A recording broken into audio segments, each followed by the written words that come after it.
Welcome to the Learning Pines YouTube. We hope this video helps. You'll start by verifying prerequisites. Confirm your phone OS and free storage so installs succeed. Once done, backup contacts to Google or a VCF file to avoid loss.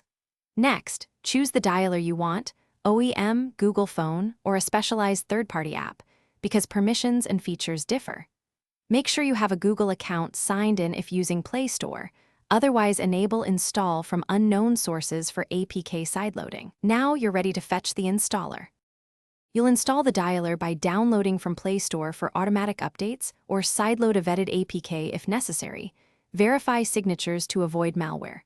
Once installed, open the app and grant runtime permissions, contacts, phone, SMS, and microphone, because the dialer needs access to function.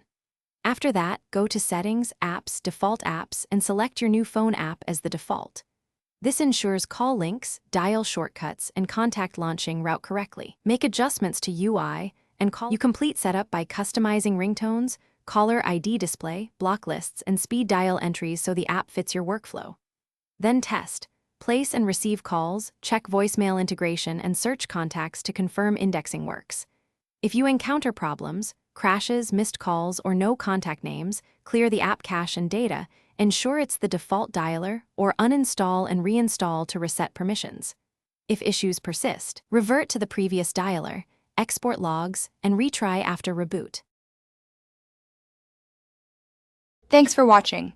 Consider subscribing if we helped you.